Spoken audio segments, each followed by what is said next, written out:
Welcome to the eCommerce podcast with Matt Edmondson, a show that brings you regular interviews, tips, and tools for building your business online.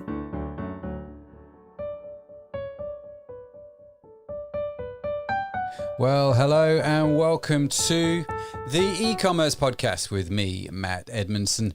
This show is a podcast dedicated for all of those who are in e-commerce, who have an e-commerce business, who want to do e-commerce in some way, format, shape or other. And it's all designed to help us get better at running our e-commerce businesses. So welcome, my fellow e-commercers, if that makes any sense at all. It's great to have you with us. Tonight we have a very special guest, Neil Roberts, who is the product director from moo.com. And if you'll know what moo.com is. If you haven't, where have you been? But Neil was also the product director for Eurostar. So, you know, some big names following Neil around. So it's going to be great to have him on the show. And we are going to get into customer service, customer focus. We are going to talk about what agile sprints are, how all kinds of stuff. We're going to get into all kinds of stuff. It's going to be really fascinating. I'm really, really looking forward to this one, let me tell you. So Neil will be along in just a minute or two. If you are watching on Facebook as we record this interview, give us a wave, say hello. It's great to see you. Great that you are here and enjoying the broadcast. If you are listening to the show on your podcast app of choice, whether that's through Apple or other, there are of course other makes of mobile phones, whether you're in the car, on the train, in the bus, walking around the park, if lockdown is still carrying on, wherever you are listening to your podcast, it's also great to have you as well. Make sure you subscribe to the show wherever you get your podcast from, as we put out weekly content all about how to set up and run and grow and develop your own e-commerce business. And if you don't know already, if it's the first time to the show, well, welcome. It's great to have you here. But if you don't know already, we also broadcast live over Facebook, on Facebook Live, when we record the interview with our special guest, which is just fantastic because we get comments and interaction, which I really, really like. So it's great to do that. And if you would like to watch the future interviews with guests that we have on the show, then make sure you check out our Facebook Live page. Make sure you go to mattedmondson.com and subscribe to the podcast, because we will let you know when podcast recordings are happening live on Facebook via email. We put the notices out on social media. So if you're connected with us, you will know when they're going to happen. And hopefully you can come join in the conversation, which is always great to do. Okay, so at the time of recording, we are still, we're just about to enter June, actually. So lockdown is still going on. COVID is still very much on the lips of people. And e-commerce is very much in high demand. And you know what, I've seen this in my own e-commerce businesses. I've been talking to other e-commerce business owners. I was talking to one guy today. Their demand is shot through the roof, let me tell you, over the last few weeks for their products. And a lot of e-commerce companies are seeing double, triple growth figures at the moment. Some are seeing 20% increases year on year, 30%, whatever it is. E-commerce is a great business it's a great way to service your business at the moment, having an e-commerce outlet. And if you are in the market for a new e-commerce platform, a new e-commerce website, you are, wanting to know which way to turn, which way to go, then make sure you check out this week's show sponsor. Let me give a big shout out to one of our show sponsors, Curious Digital. You know what? I love its flexibility. It's such a great platform. You know how when you start out, you might typically use an online platform because they're cheap, they're easy to use, super accessible. But you know what? They aren't that flexible. And as your business grows, you end up moving to an agency, right? Because that's just what you do. And at some point, you're going to have this nightmare to deal with, and it can be incredibly expensive.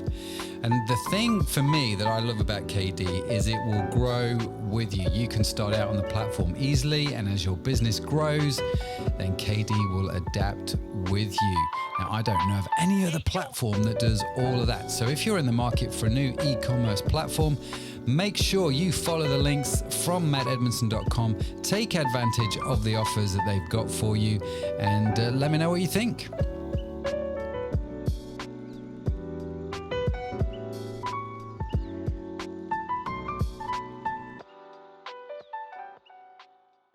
A big shout out to another show sponsor, the Lightbulb Agency.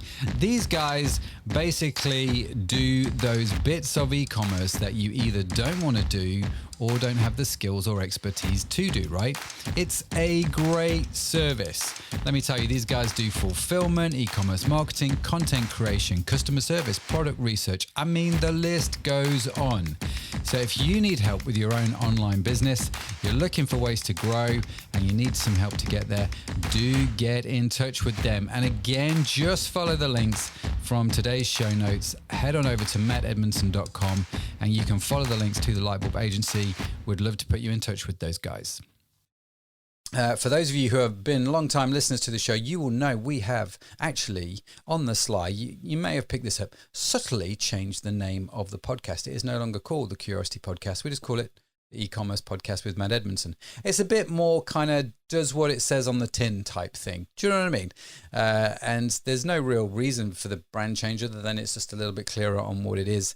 The Curiosity Podcast, especially when we spelt it with a K, and a shout out to Curious Digital, our sponsor.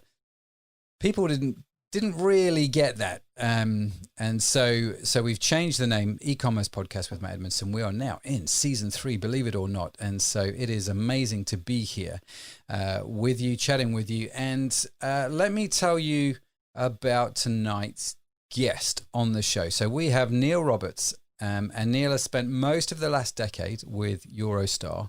If you don't know who Eurostar is, basically it's a train company that takes you from London to Paris through the Channel Tunnel, one simple train journey. Amazing.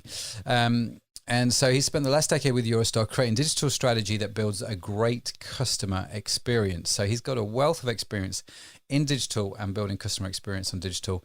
He has subsequently moved to moo.com, helping them scale their ambition to bring great design to everyone. And moo.com is a great website if you're looking for things like stationery, business cards, basically print on demand type stuff. I've got some business cards actually. I should have bought them to show you. That was a bit remiss of me, but I'm at home. I'm under lockdown. And the business cards have Seth Godin quotes on the back, which I love, and my details on the front, all from Moo. They do all that sort of stuff, take care of all that design. So without further ado, I'm going to bring in Neil, and this is technically take 2 because, you know, on Monday we tried to do this and technology totally failed. So Neil, welcome to the show. Thank you for being flexible and coming back, and hopefully the technology will work and function for us this time. Fingers crossed. That is a sign of a great coder, a man who knows technical. Let's just cross our fingers and hope, because we just genuinely don't know. I haven't started praying yet. It's just fingers crossed. Prayer is phase 2. Yeah. DEFCON 3. Excellent. How are you doing, Neil? Yeah, I'm good. How are you finding the lockdown? I guess like most people, ups and downs. It's nice to spend a bit of time at home with the family, and then sometimes it's not so nice to spend some time at home with the family. I hear you. So, you know, there's plenty to be grateful for. Everyone's well and healthy, so I can't really complain. No, I mean that, you know, everyone complains about something, don't they? But ultimately, you're right. I'm at home. I'm with the family. We've not killed each other yet. The kids are still talking to me. They're fit. They're well. We're getting on. There's a lot to be thankful for, which I am. You know, very thankful. So I know this isn't in the script, but it's just a question in my head. How do you think business is going to change for Moo post sort of COVID? Do you think it will all return for you guys back to normal, or do you think things will move on a little bit?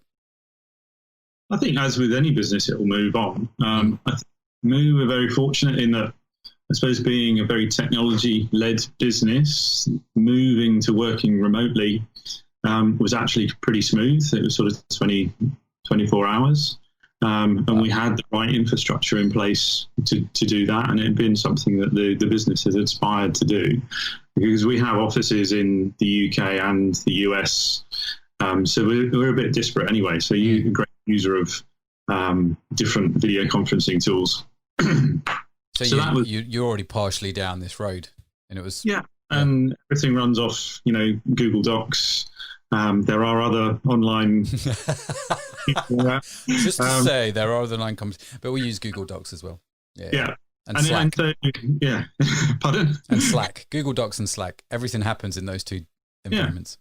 Yeah. And I think it will it's accelerated that kind of transition for us. We were already using, other tools like we use Miro, which is a sort of group facilitation whiteboarding tool, so you can do things like that. And again, there's other tools like Mural and a few others in that space, which are pretty new and exciting, because you can do things that often historically would have been, you have to be in the same space. So you can do much more readily with everybody disparate. So I think all of that is going to change, and I think we will become more accepted to do that. And I think people will be a lot more familiar with it. And what I hear in other businesses is who weren't perhaps as far forward in the technology, they've had to adopt it. So I think there's going to be a much broader adopting of those kind of, I suppose, being able to work remotely or work from home much more regularly, or being completely remote. There's lots of jobs that I'm seeing advertised at the moment which is sort of saying completely remote. Yeah. So that mental shift has really been accelerated. And then I guess we were predominantly an online business anyway, so I think that's just more of the same. And I'm sure there'll be a shift in the product mix, as there often is. But so we shall see. We shall wait and see, as they say. Did you work from home a lot anyway before this, or were you more of an office guy? I think more at Moo than I did at Eurostar.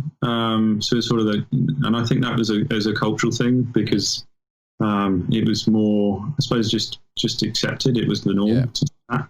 But probably regularly 1 day a week, occasionally 2 days a week, but probably not more than that. So it'll be interesting to see if that tips. I've got friends that even before COVID were working from home, either permanently or 3 or 4 days a week. Yeah, mainly coders. That tend to get away with that. Well, they actually prefer to be just head down and focused in, don't they? And they don't want the distraction of the office. I think one of the things that I don't think I've solved yet, but is one of the questions sort of in the back of my mind, is I get that people are going to work more from home. And we have sort of an open plan office, and it's actually quite a nice working environment. And one of the things that I love about our office is we would often have what, I don't know where I've picked this term up, but the water cooler moments. Do you know what I mean? Where you would go, you'd make a cup of tea, you'd turn the kettle on, and you'd just get talking to one of your co-workers, and an idea would form. It wasn't a planned meeting; it was a spontaneous thing, and something would happen. That magic, that spark, or even just a simple, "Hey, how are you?" Do you know what I mean? How you doing? Because when we're on Zoom all the time, it just tends to be business. It's not, "Hey, how are you doing?" Do you know what I mean? And so I'm curious to see how we keep that aspect of work in a remote setting, if that makes sense. I don't know if you've got any experience on that. Yeah, I was listening to a podcast the other week while I was going for a ride, and they were talking about exactly this. It was what was it? Mind the Product, I think was the podcast, and they had a facilitation coach on, an agile coach. And she was talking about how to build communities and build communities remotely. And they were talking about, because you don't have those accidental interactions, how to recreate it. And I think it's one of those things that's perhaps slightly more foreign, is how to have a social conversation. And what they talked about is when you're running a session, actually thinking about structuring so that you have an introduction. So not icebreakers as in some of the crazy games that you can do. But if you were an animal, which one would you be? So not those, but more giving everybody in the group an opportunity to introduce themselves and talk about what they want to get out of that meeting or session. And then intermittently having different sort of icebreakers, which are like get something from the house that is a fridge magnet was the example that they used, because often if you have them, they tell a story and you can get to know the person a bit more. That's a great idea. And that was called Mind the Product. I might have a little listen to that. Yeah, Mind the Product. So they do a whole series of product-based and around Agile and Agile coaching. So they do events and conferences, a lot of online content. And they're really good. That'd be really interesting. Focus around the facilitation stuff. Yeah.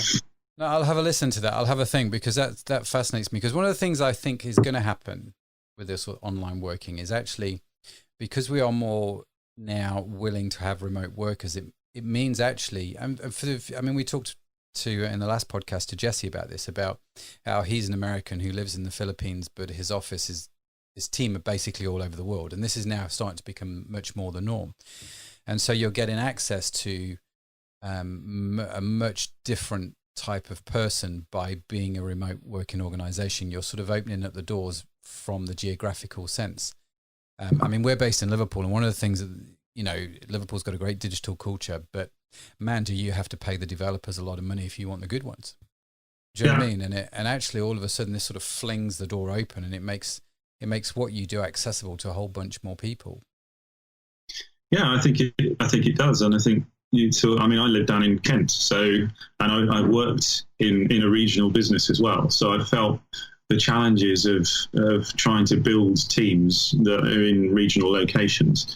And it can be difficult if you don't have, I suppose, a network of businesses around you with a similar skill. So when you're in a city, you've often got lots of businesses that can help. You can borrow people from and that sort of stuff. But when you're more regional, it's much harder. But yeah, remote working makes a big difference. Yeah. So you have expertise irrespective of where you are. So it should make a big difference to a lot of businesses, and maybe a less focus on the cities, which can't be a bad thing. No, and yeah, I say no and yes, following it. That doesn't make any sense as in the I've just heard that back in my head. What are you talking about? But I think you're right. I think I'm really like I say, I'm really curious to see where all this plays out. And so I thank you for the wisdom of that podcast, and I will share it. And I like those ideas. Really, really intriguing at the moment, how it's all going to play out. So Neil, you mentioned, and I've mentioned, that you work for Moo. Just tell everybody, I gave a brief intro to what it is, but what is Moo, moo.com? You're in the UK, you're in the States, but what is it for those that don't know? Yeah, so Moo is about 13 years old, and it was one of the original startups around Silicon Roundabout, Old Street. So, they're in a single office with a big printer downstairs. I like, by the way, how in the UK we have Silicon Roundabout, and in the States they have a whole valley. We just have a roundabout. And if the Americans listen to the show right now going, what's a roundabout? Yeah, probably. Yeah. Yeah, mind-boggling. But there's a small area within London where the startup scene was 13 odd years ago, and Richard founded the business, and it was basically small business cards with a unique shape. He partnered with Flickr. And you could put your image on the back of the cards, and you can have different images on the different back of the cards. And it was really popular within what we call the Soho community, so small office, home office, yep. And particularly with artists and photographers, because they could use the business cards as a portfolio. And out of that's grown a business card and marketing material. So everything that is print based, really.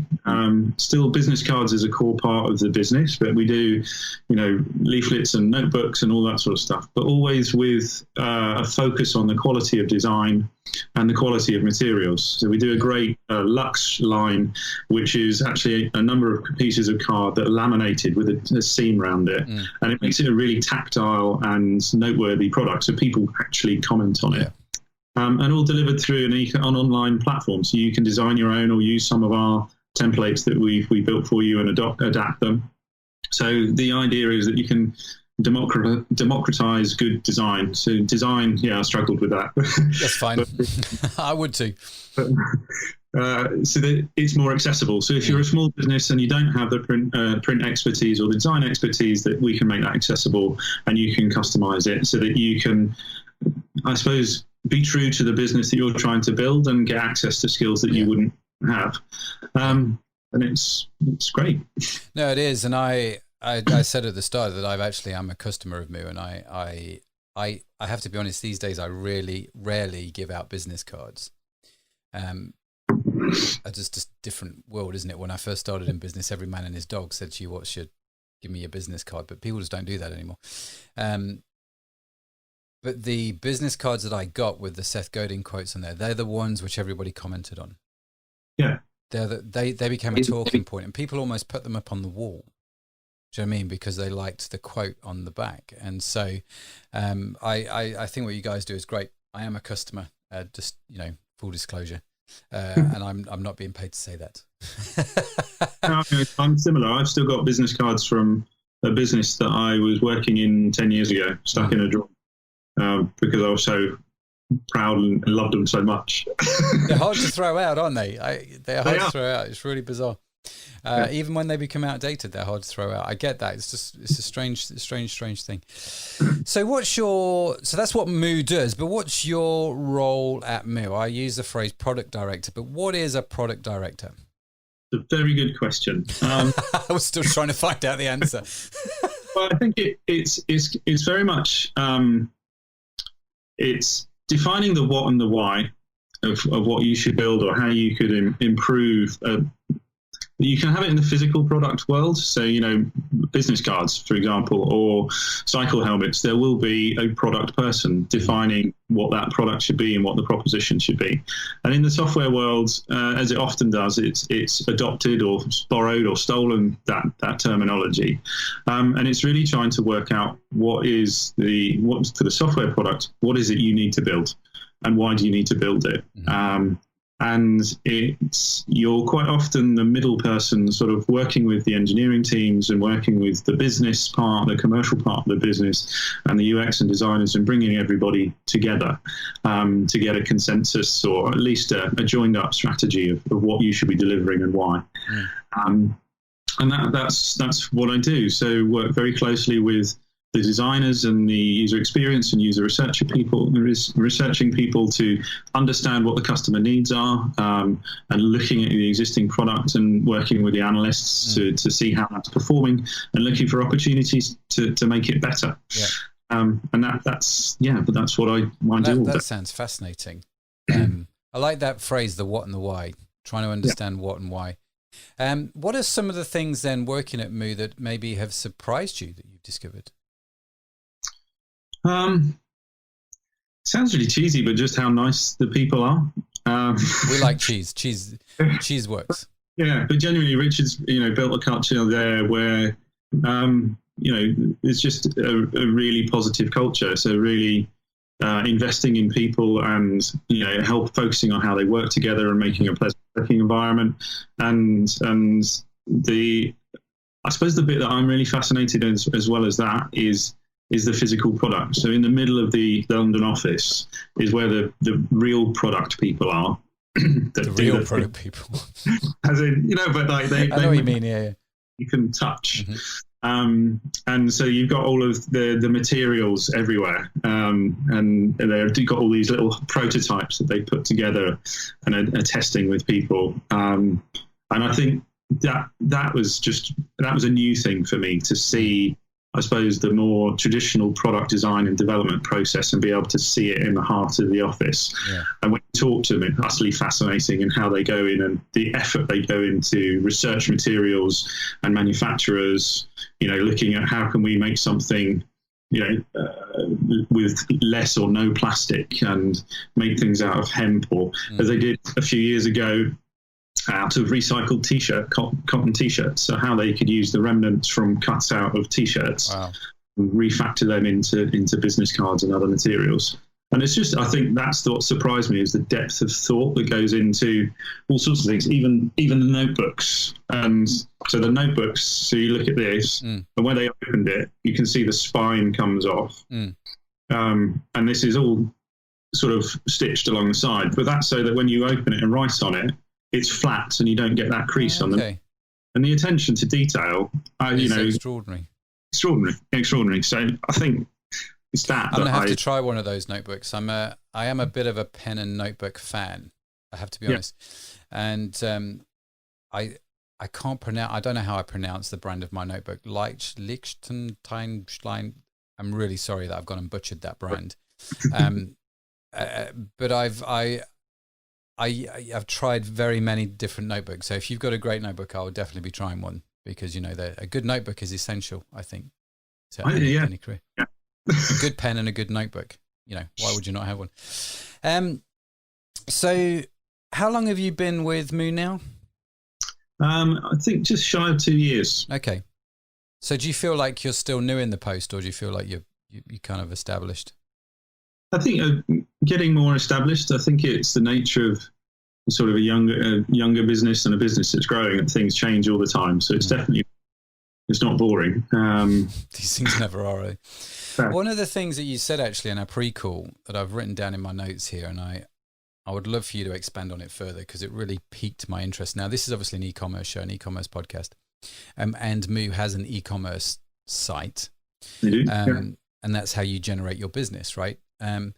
And you said people don't come to us because of the e-commerce experience, but because of our physical product. In other words, they come to the site because they want to buy the physical product, not because of the e-commerce experience. But they couldn't get the product without having the e-commerce experience. Yeah. And I thought they were very wise words, and I thought that was a really interesting tension. So how do you balance that? I think it's an ongoing balancing act, and I think for sort of on the digital product side of things, it is you have to put, I suppose, understand the what your customers are after. So if you're truly customer led, it does mean perhaps that you recognise where your position is in the pecking order of their desires. Is they come for the physical product, and my role there then is to make it easy to understand and access that product, almost get out of their way. So I have the, I suppose, benefit of working with a great physical product business, but I have the risk that if I get it wrong, I can actually devalue the whole brand experience.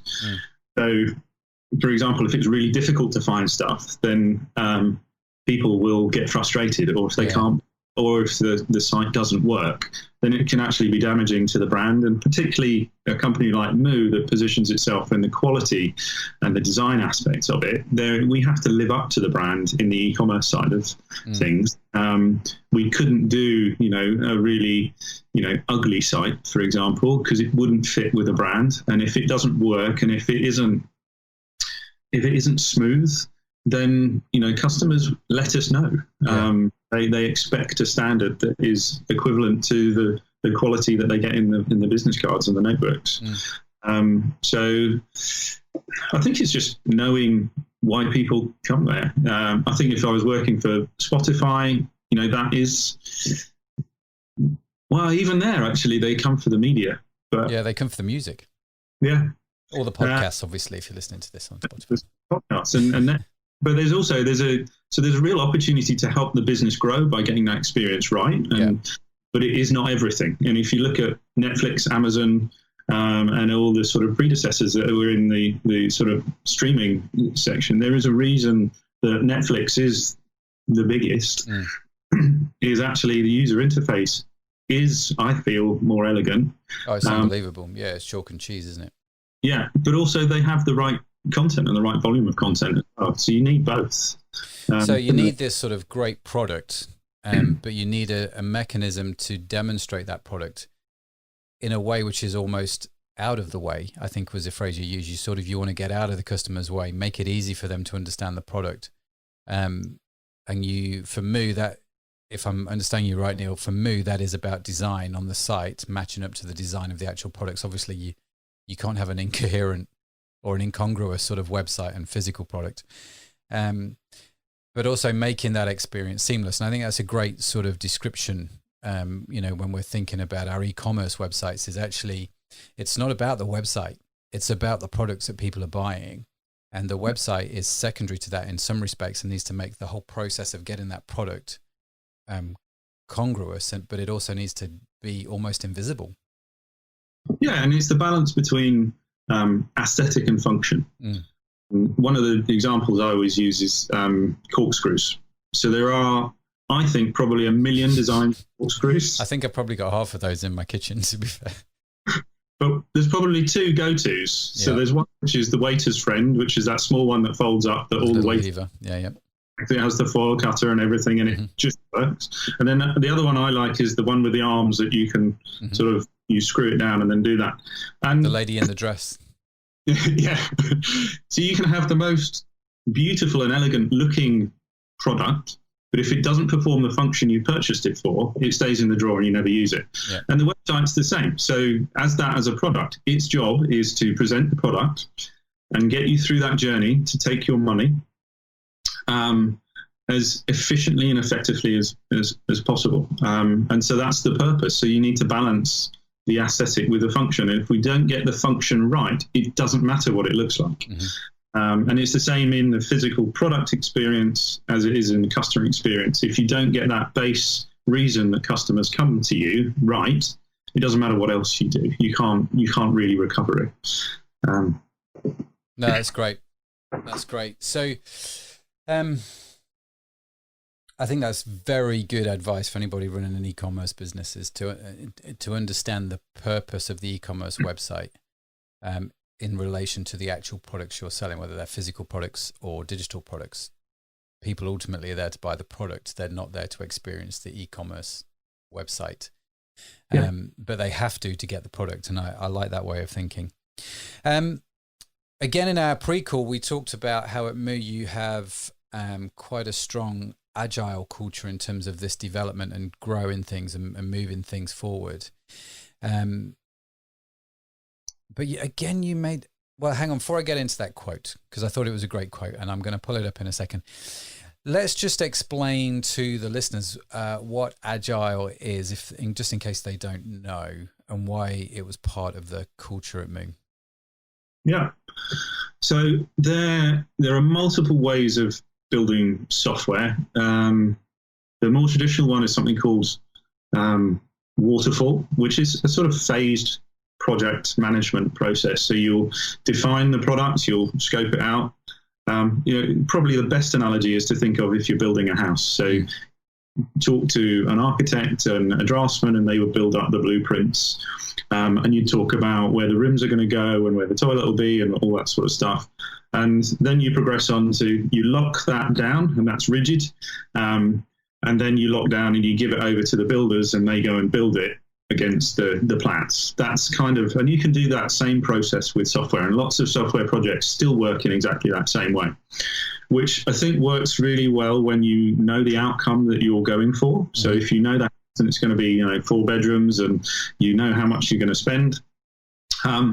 The challenge in that way of building software, and actually in the same way of building houses, is at the start of the project is when you know the least. So working out how much it's going to cost, what the labor costs are going to be, is extraordinarily difficult. And invariably what happens is you go through the process that you find something that was unforeseen, that you didn't expect. Something's a bit difficult. Yep. With our house, we found that the previous guy had done the plumbing and the toilet, and he hadn't done it particularly well, and it was eroding the corner of the house. Oh, that's not good. Not good. But, we couldn't not, once we found that, we couldn't not deal with it. Yeah, so you have I'm with you here. Fix that. We could, but I wouldn't be sat here now in it. And the same happens with software projects. And so Agile is, so waterfall works, and I think there's, if you look at some of the project management philosophies, like Prince 2, which is one of the more, I suppose, document-heavy, process-heavy, it has its place. So if you're building a military aircraft, you probably want that rigor to make sure that it works well, because the risks, the consequences of it not working are life-threatening. Yeah. But then if you move into something where perhaps the risk is lower, but also where the outcome is less certain. So if you're trying to solve them, and so, put at Netflix, for example, as an example. So they originally, I remember, went in to pitch, or the urban myth is they went to pitch to Blockbusters. Yeah. And what about this live streaming thing? They probably at that stage had no idea how to use the technology, what the user interface was going to be, how to get traction with people, whether people would actually develop it. So the outcome of what they were building was very uncertain of how they were going to do it, but the vision was there. And Agile works with that because it's an iterative process. It has different methodologies you can use. So one of them is Scrum. And that under that process, you go in 2-week sprints or short sprints, and you take a small module and you build it, and then you push it out and you test it with real customers. And you can do prototyping before, but the idea is you take a small iteration rather than spending 12 months building the amazing piece and then testing it. You de-risk the project by doing a small increment, putting it to market. Does it work? If it works, you keep it. If it doesn't work, you get rid of it and you go for the next iteration. So it's this constant learning process. So when you're not clear on the outcome, it's a better, faster, cheaper actually way of finding what works. And that's kind of where it's born out of. So a lot of Silicon Valley and software companies trying to build and iterate and learn and evolve their product rather than having a big vision and spending 2 years building it, and then you put it to market and no one wants it. No one understands it, no one gets it. Yeah, no, I appreciate that. So that's Agile. And the thing that you said, the quote that I loved was, Agile is great where you're, and you've actually just said it a little bit again, Agile is great where you're breaking new ground. Otherwise, waterfall works really well. Yeah. And it's kind of, I guess, understanding which one is where you're at. Yeah, and there's a guy, I don't know if I mentioned this before, there's a guy called Dave Snowden. He's an academic, and he has a process called Cynefin. It's a Welsh word, so it's spelt differently to, I would say it, but Cynefin. I can't spell it, but it begins with a C. But if you Google Dave Snowden, he's the thought leader on that piece, and it looks at it's a decision-making model. So it looks at the problem you're trying to solve. Is it simple and well understood? And therefore, then there's probably a process that will allow you to do that efficiently. Yeah. And if it's complex and not well understood, then actually you probably want to lean towards something like Agile, because it will allow you to evolve and learn. And in time, when that space is well understood, maybe it will move to something where a process would optimize what you're doing. Yeah. And so, yeah, it's 5, 6, 7 years ago, I spent a lot of my time being told Agile's the thing. We all need to be Agile. We need to do that stuff. And just blindly taking a methodology and applying it to your circumstance, to your organization, I don't think really works. So you just didn't really make sense, did it? No. And we were part of that, actually. Part of that story is like everybody was Agile. Everybody read the book Scrum. Everyone's like, oh, no, we need to be Scrum. We need to be Agile. We need to do this. We need to do that. And it's like, goodness me. And you had to work. You then had to go and get a consultant in to explain what all the different terminologies meant, because they renamed absolutely everything. Yeah. And so you're right. But I thought this was a really good breakdown. It's like, should I be Agile? Yes or no? And I liked your phrase. If you're breaking into new ground, look at Agile. Otherwise, don't reinvent the wheel. You don't need to just go with a well-documented process. Learn from what other people have said. Funnily enough, here Sean's written in the Facebook comments, God, I have a headache. The more I learn, the more questions I have. And I think, you know what? That's my life every day, Sean, to be fair, when it comes to digital. That is life, isn't it? It's kind of... There's a book, I think it's called Mindset. It talks about growth mindset and fixed mindset. And the concept is that you can learn most things, but depending on your intelligence level and your ability, it might take you a bit longer, but the brain and the body does evolve, so you can learn stuff. So, I think if you want to, you can learn till you go to the grave, new things, new ideas, put them together and more stuff. And we're always going to be learning. I think that's interesting, isn't it? We are. As long as, and I don't think this is what you mean, as long as it's not that case of, I see this all the time, people spend all their life learning and hardly any time doing. Do you know what I mean? You know the kind of people that I mean. In fact, if you're listening to this, you will all know the kind of person that I mean. They spend all their time learning and never any time doing, and there has to be that balance. So moving on, you've got Agile, this sort of Agile culture, and you said when we talked last time, you called it the Spotify model at Moo. You had this Spotify model. What do you mean by that? So the Spotify model is, I think, in essence, it was a concept. It's probably 6 or 7 years ago, which was popularized by Spotify as the way that they were looking at their organizational design at the time. And what they were trying to do is scale the product development so they could have multiple streams of work. And it was kind of a matrix structure. So you had different crews or squads, and the idea was each one of those units would be autonomous. Yeah. So they had the ability to understand the problem they were trying to fix, and they had all the resources they needed to actually then go and fix it and put it into market. So they'd have a designer, a UX person, engineers, front end, back end, QAs, testers, that sort of stuff. There's about 8 people, wasn't there, in a particular group? They were quite small groups, weren't they? They weren't massive. No larger than 2 pizzas is the sort of the phrase that comes out. The number of people that you could feed with 2 pizzas. Depends if you get them from Asda or Domino's. But anyway, it's it's a sort of the small groups, and they each group is autonomous, and they have a very clear problem which they're trying to solve, or a very clear thing that they're working on, don't they? Yeah, so you might have someone who, for example, is focused on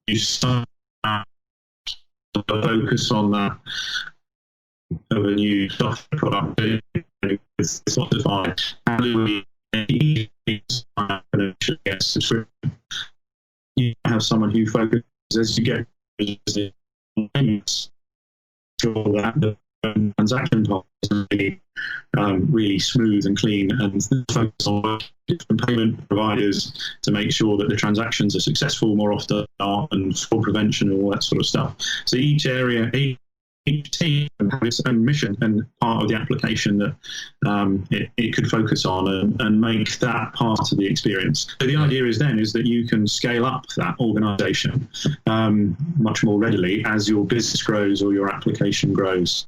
And then they have a kind of matrix structure across it, which is looking at guilds and chapters, and that's to share the learnings between the different specialisms and the different teams. So you kind of end up with a sort of matrix structure. And that was what Moo had until very recently. So we tried to adopt that. Okay, but you guys have moved away from that. Yeah, and as I believe Spotify have as well. Yeah.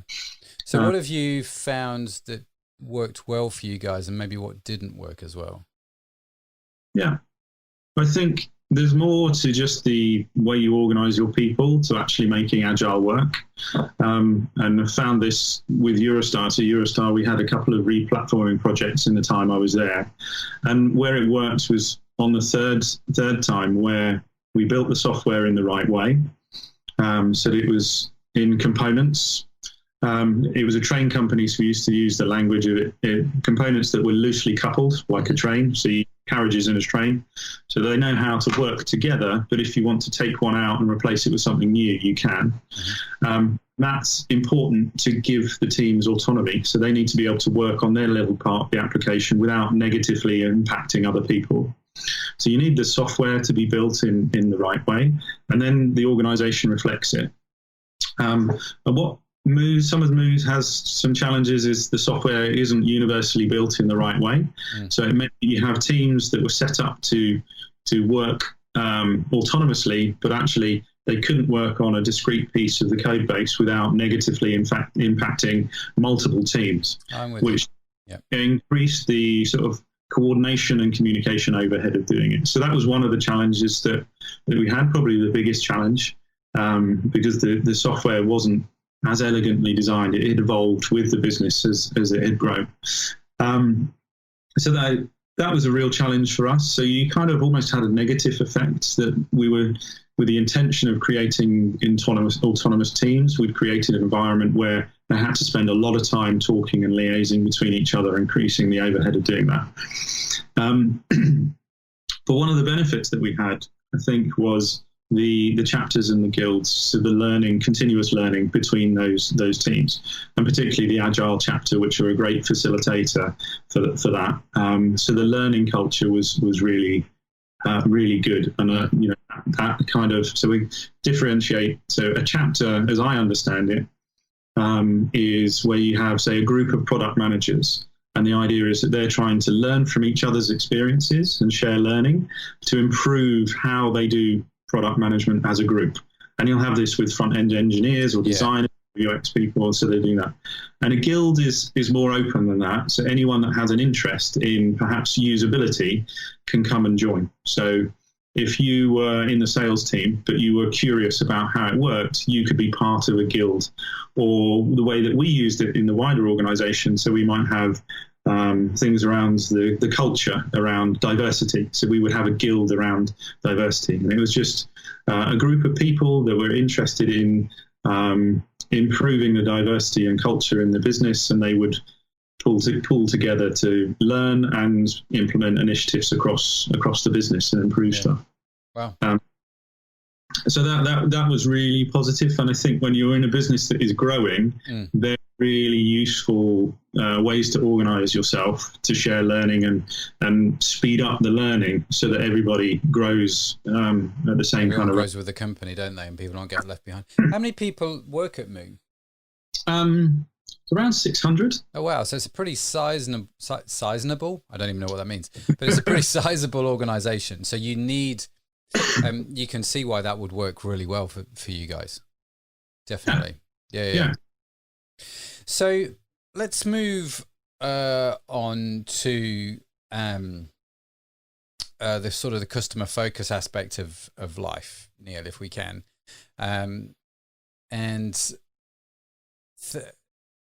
Sort of talk about that side of things. And again, one of the phrases that you used in our pre-podcast call, which you kept using, which I quite like, and I've heard it before, is this whole surprise and delight idea, that customer focus, surprise and delights. What do you mean by that? Or what do you think is meant by that is maybe a better question.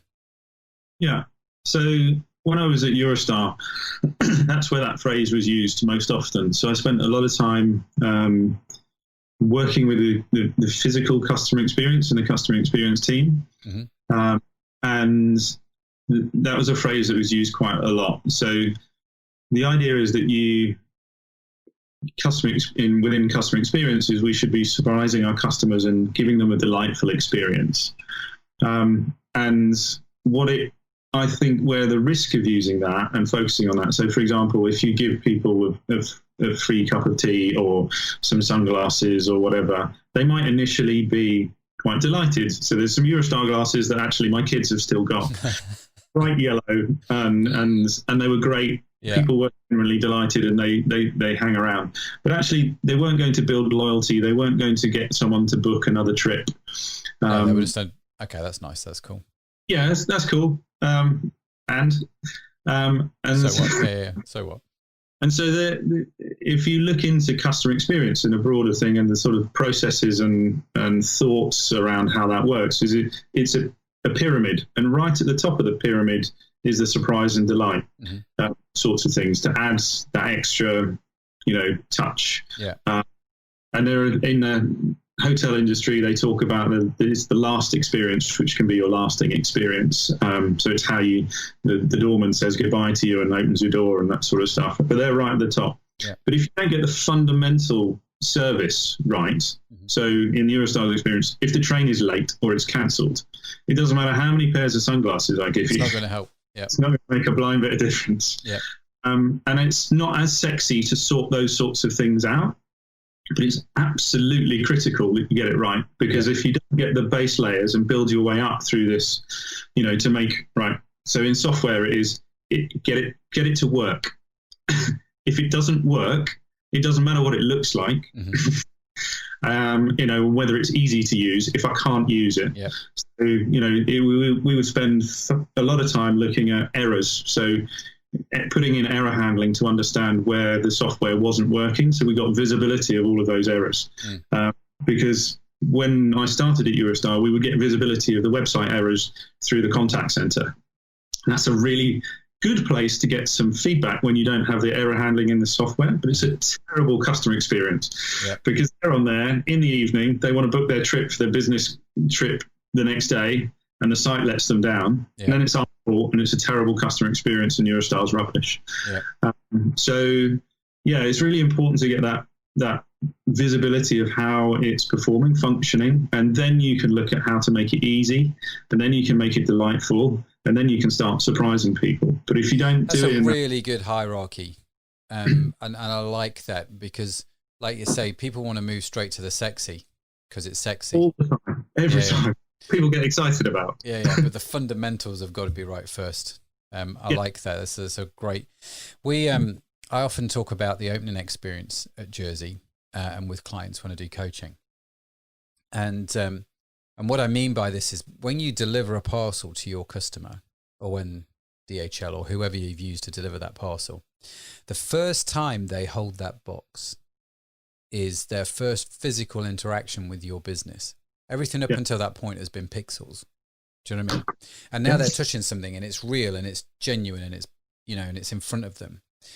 And it's at that point you've really got to pay attention to how that customer feels. Did it turn up late?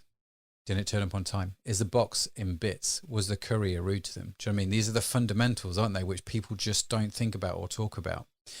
But when they get hold of that box, how are they feeling? Do you know what I mean? And what's the emotions that they have? Because you can put all the sexy stuff inside the box that you like, but the fundamentals are, if this box is battered, the courier was rude and it's 14 days late and I've had to call 24 times just to get it. Yeah. There's an issue, isn't there? Yeah, and you'd have that Moo, for example. So Moo, with Moo, we spend a lot of time. I don't, but the physical product guys, getting when you open the box, that it makes that sort of sucking feel.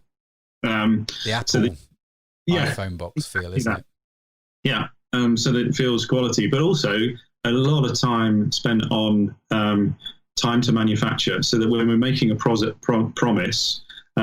That you can have your business cards or marketing materials, because often it's event driven, the reason you're buying it. If it turns up a day after that event, or even an hour after you have to leave, that's, it's a fail, a complete fail. Or if it turns up with a spelling mistake or whatever, then that's a complete fail. And so we have the Moo promise that if you're not satisfied in any way, even if it's a mistake that you've made, that we'll reprint it free of charge to deliver on that experience as best we can. But also we spend a lot of time looking at couriers and making sure that the couriers can fulfill the time that we're talking about every time, so that they can actually, that the product gets to the customer when they need it.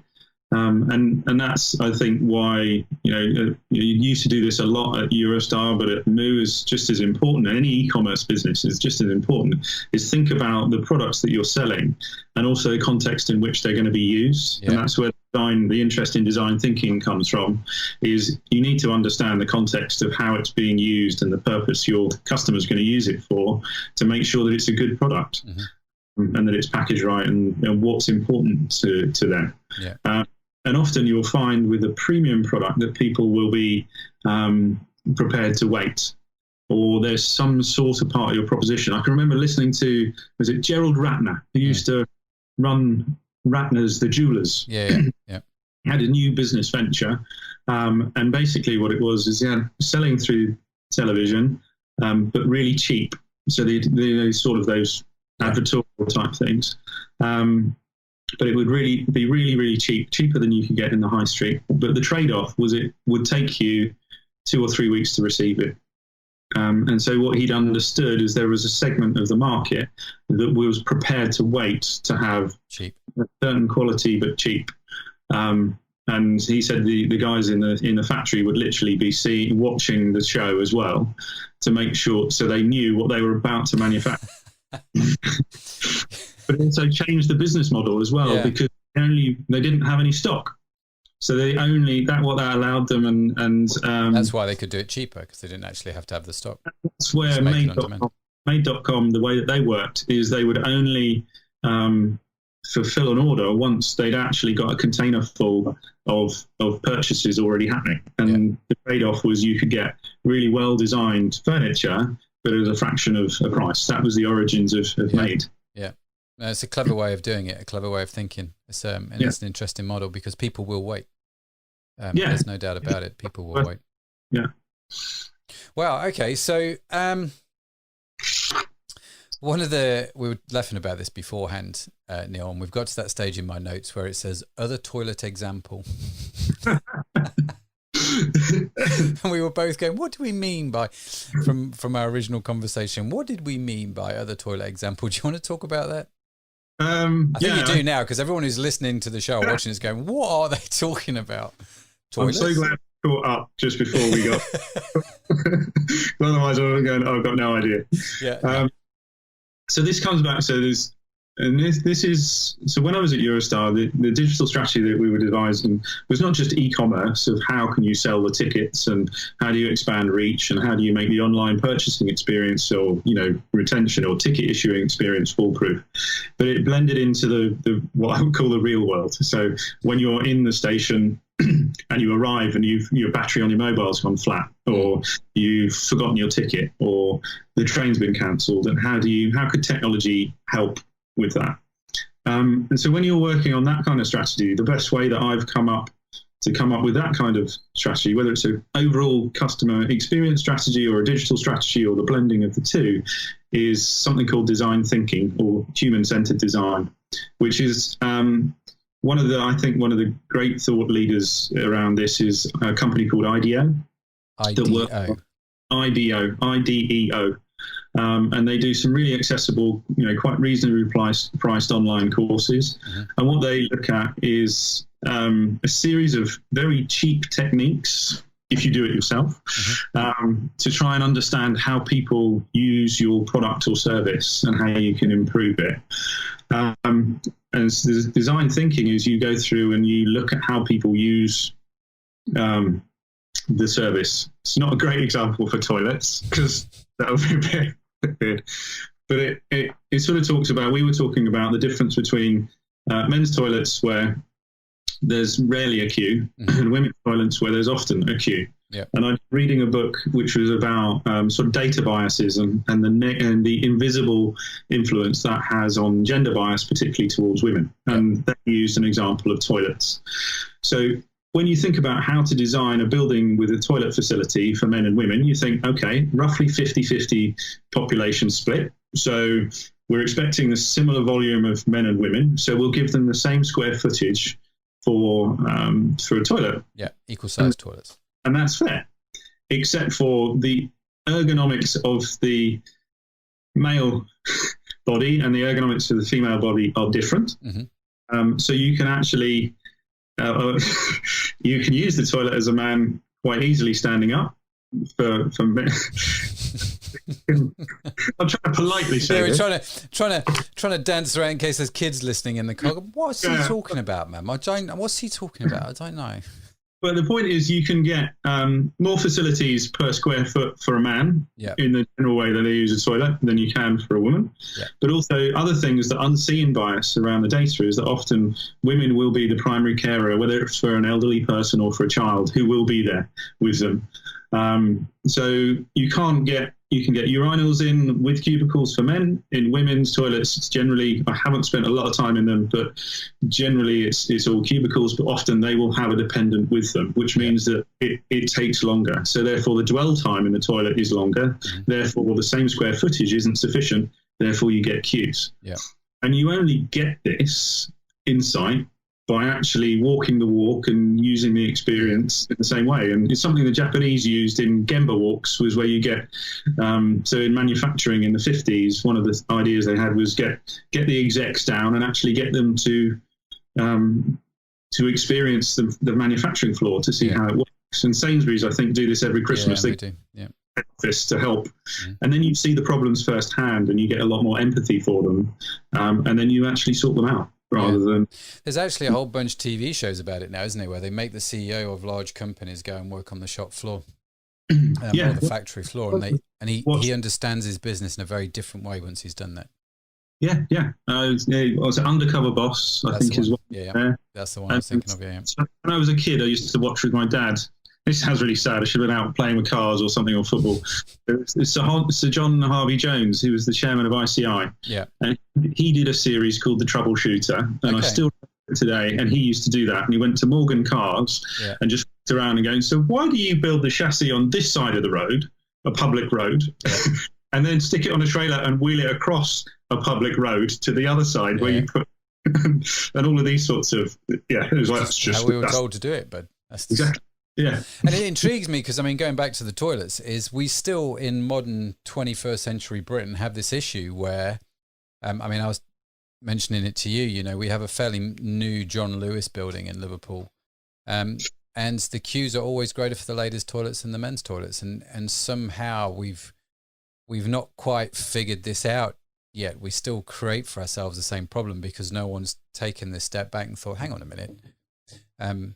We need to think about this differently, or we need to look at this differently, or we need a different type of response, or we need to design this differently.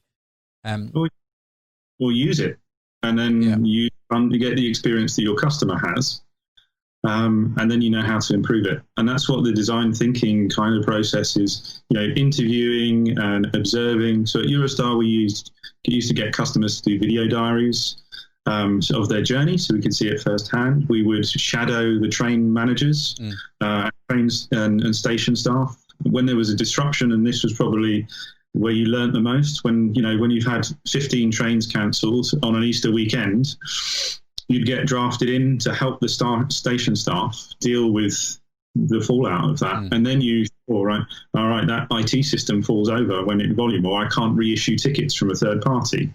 And you get a completely different insight and genuinely improve the product or service that you're delivering. So in effect, what you're saying is, and because in my head I'm thinking this is great, but how does this apply for someone who's running an e-commerce business? You've got to actually get in the trenches, haven't you? You talk about shadowing your customers, talking to your customers, walking the walk, have parcels delivered to yourself. What it's that kind of thing, isn't it? Yeah, so online there are some very expensive tools that you can use, which can capture, every interaction on your website. So if you've got big budgets, you can go through and you can capture all of that stuff, and you can almost play back the sessions that people have had. Yep. If you're a big organization, then that's maybe worth investing if you've got the revenues coming through. There's actually a tool you can use that's free. That does the same thing called Hotjar. I don't know if you've come across that. Yeah, Hotjar. Yeah, same thing. Yeah, and so you can earn. And when I used to start, I did this pre-Eurostar. The first time I did this, it was all free and sort of $99 tools that we used to use. Yeah. That's interesting. At Eurostar, a big, massive organization, you were using free and $99 tools to measure customer engagement. To start off with, because I had to prove a business case. No one was going to give me,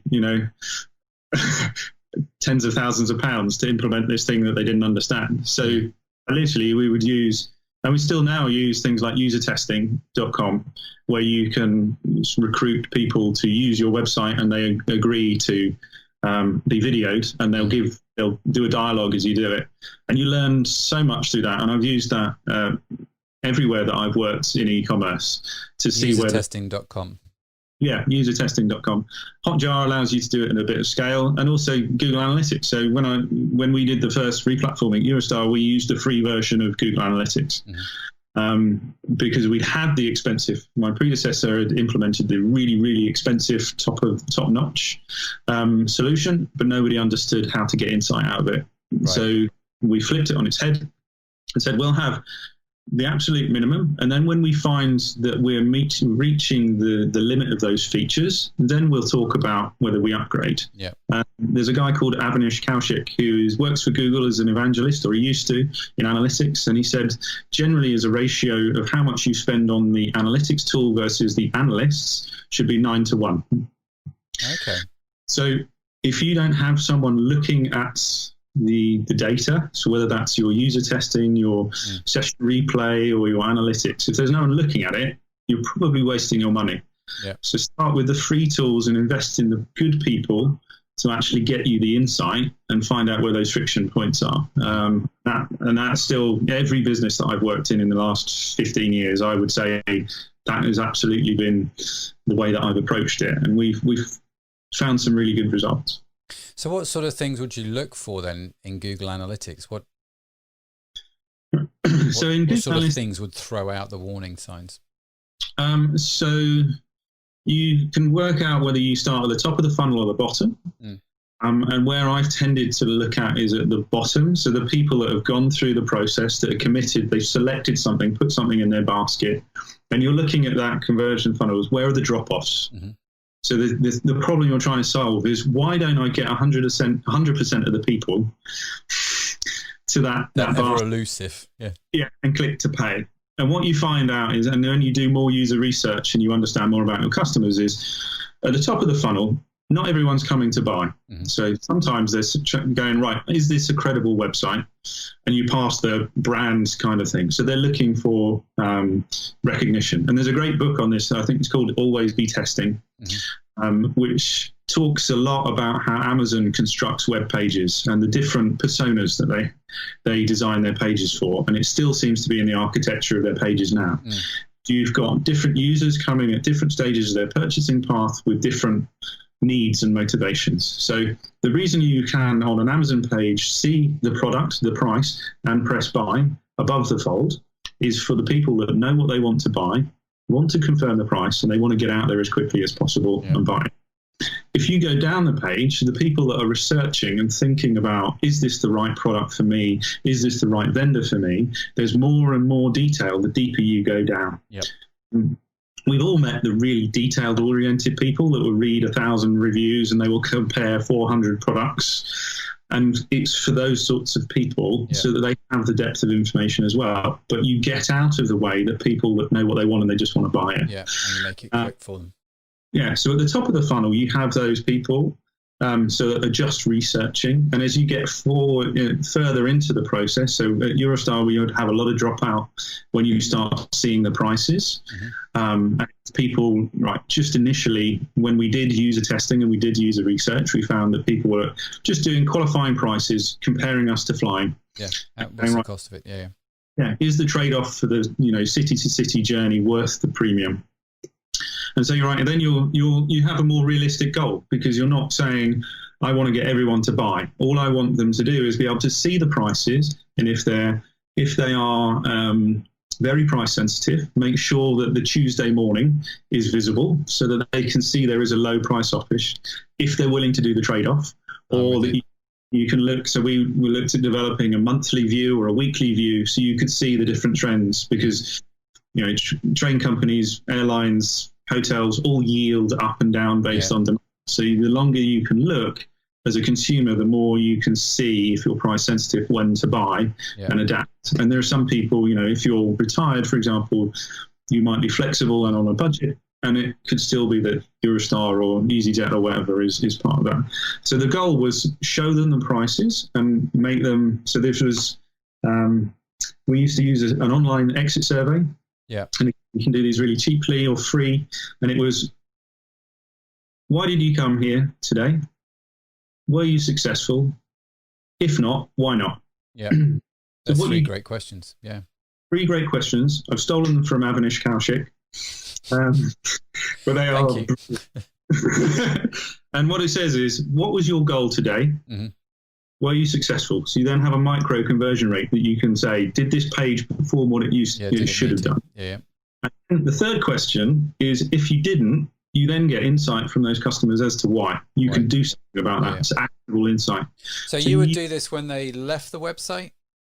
Yeah, so with an exit survey, so you can do it in different ways. And there's lots of, is it going to stop them from doing what they're going to do? Are pop-up surveys annoying?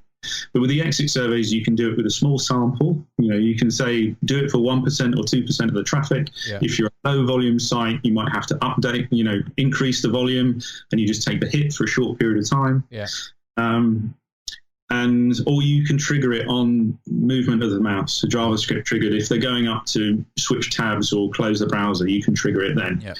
And you can gather over a period of time quite a lot of insight into where your site isn't doing what your customers want them to do to get them to the next stage of the purchasing journey. And you end up with these micro conversions, which you then understand, what do I need this landing page to do? Yep. Why are people coming here? And there might be 15 different reasons.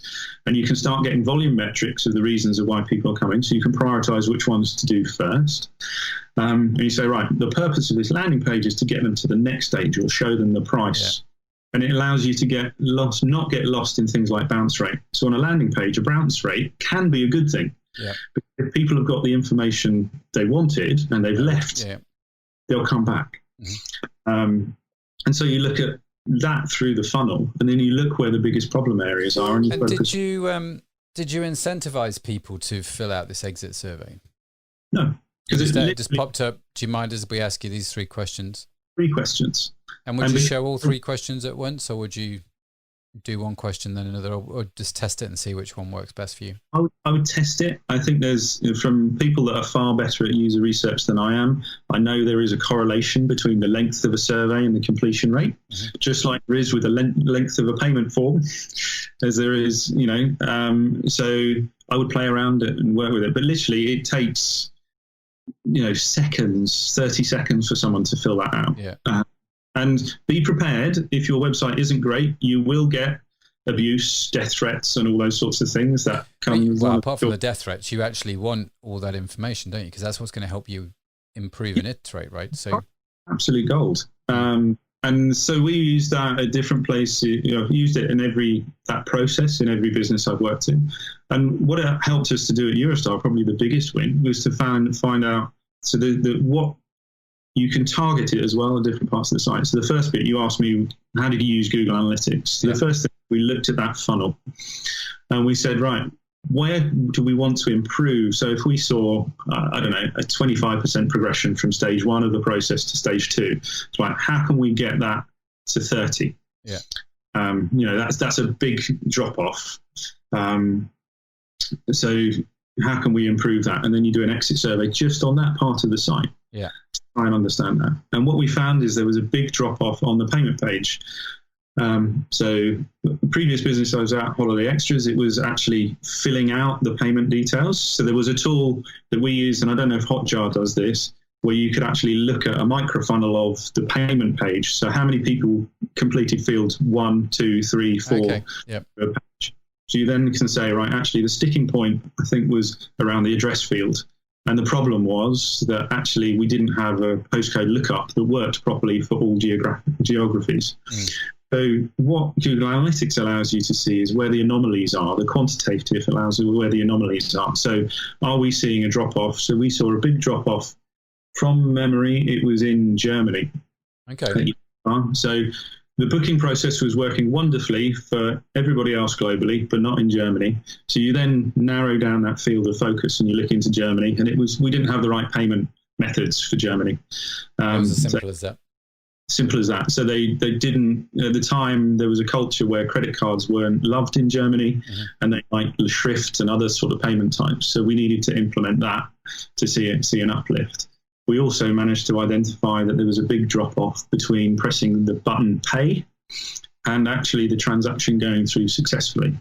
And that was more looking at working with payment service providers, looking at our fraud rating and how successful we were at putting through legitimate transactions and those sorts of things. So it's using the quant to look at things that look wrong, and then using the qualitative to understand why. So coming back to the product director, what do? Is the what and the why, and you use the quant and the qual in combination to a lot of data by the sounds of it. And one of the examples you gave in our pre-call, which I thought was fascinating, was, and maybe you could just expand on this a little bit, was how you talked about on Eurostar, where when you booked the ticket, you had the train displayed in a certain direction. Yeah. But then when you flipped it around, the thing. I'll be back in a sec. You're gonna stop that halo effect. Yeah. Yeah. For those listening to the podcast, it looked like you were getting raptured. This light shone behind him all of a sudden. Yeah. It's the sun's thing. Yeah. So Eurostar seat map. Yes. So that was I suppose the theory of going through the customer experience and living it yourself. So I was on a train coming back from Paris, and occasionally they let us go in business class, which I was very grateful for. And I was sat there on the train. Is business class on Eurostar a lot better than normal class? Yeah. Just to clarify. You get the sort of waiter service and the free drinks and food and that sort of stuff. Okay. So yeah, and bigger seats and that stuff. So yeah, I sat on there, and what I noticed is everybody else in the carriage was facing backwards, and I couldn't quite work out why. Because when you say facing backwards, as in backwards to travel. Yes, backwards to travel. And I was facing forwards, and I just couldn't work it out. And then in business class, often it's not at full capacity. Mm-hmm. So as the train started to depart, pretty much everybody in the carriage stood up, turned around, and sat in the seat opposite. So you're like, why didn't you just book that seat in the first place? Exactly. And, if you're a train manager, I spoke to the train manager and said, does this happen often? They're like, yeah, every day. And it was kind of a communication breakdown. One is from a train manager's point of view, it's inconsequential, it doesn't matter. From a customer's point of view, it's irritating. Mm-hmm. And particularly for that group who may not book for themselves, they might have a PA or an assistant that books for them.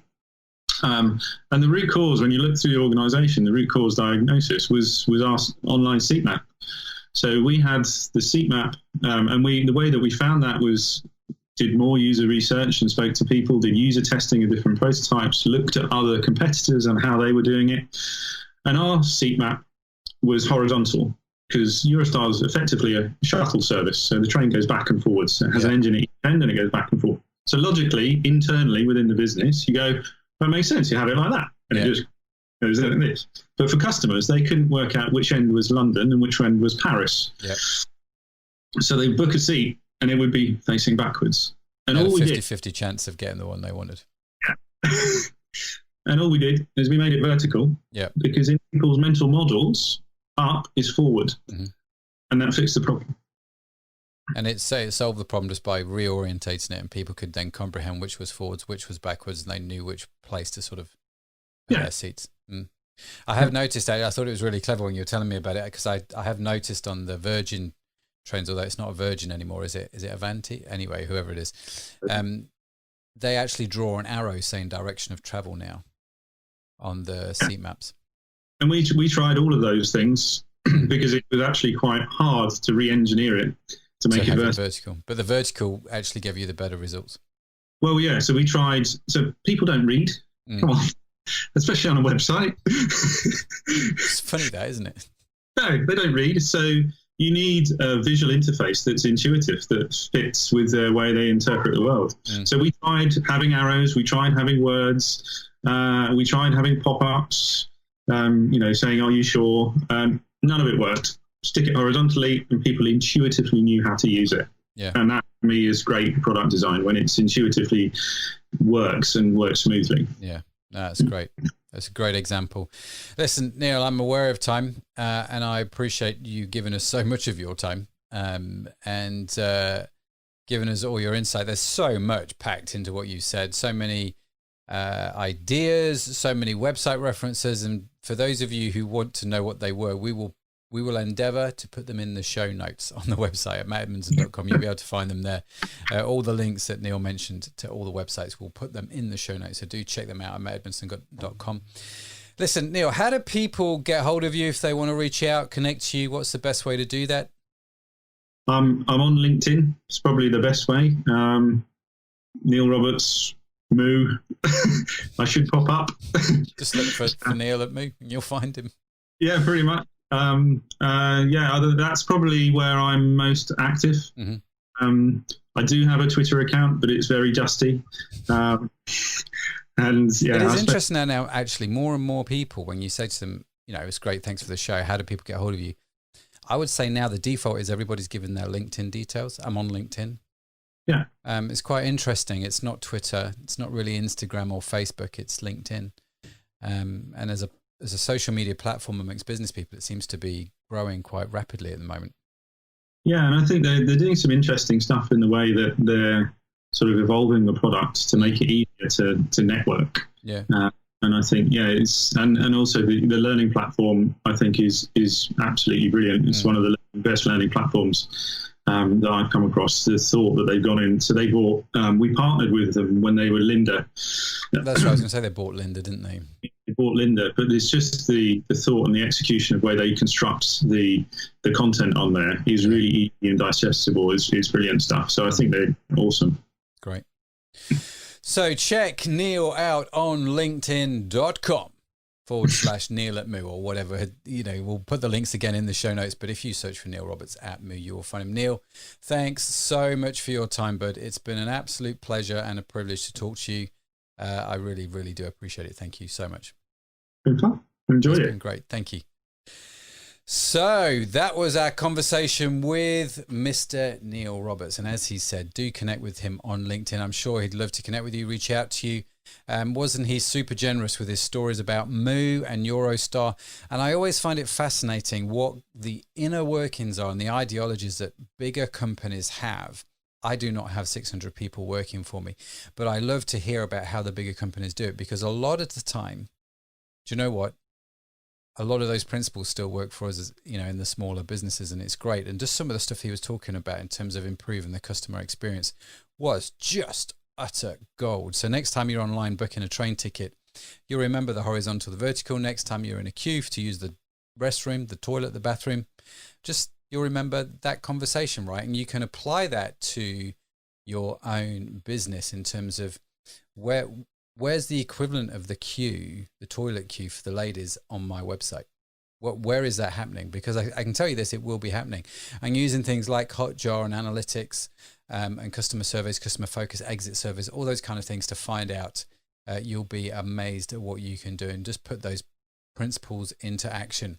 Now, I'm sort of not doubting. I reckon if you've heard this podcast, you are going to want to hear it again, because there's so much gold in there. And you can subscribe to the podcast wherever you get your podcasts from. If you want to watch the video recording and see the actual video, we will put it on YouTube. It is also on Facebook. And the links to all of those will be in the show notes on my website, mattedmondson.com. Just head on over to mattedmondson.com and you will find out. Just search for Neil. His podcast will come up. All that information is there. Or just head on over to youtube.com/Matt Edmondson if you want to watch the videos. And you'll see all those videos there as well. So thanks for listening. Like I said, make sure you subscribe wherever you get your podcast. Do join us on Facebook Live. Hit the little notification button so you get the dings when we do go live. Sign up to the email list and we'll let you know whenever we're going to do a recording so you can be involved and enjoy those conversations. It's great to be able to bring this content to you. I'm so thankful for my sponsors. Thanks to you guys for watching and to listening and making this show possible so I get to talk to some really amazing people around the world and hear their stories all about e-commerce. Neil was no exception. So thank you so much. God bless you. Good night. And we will see you again real soon.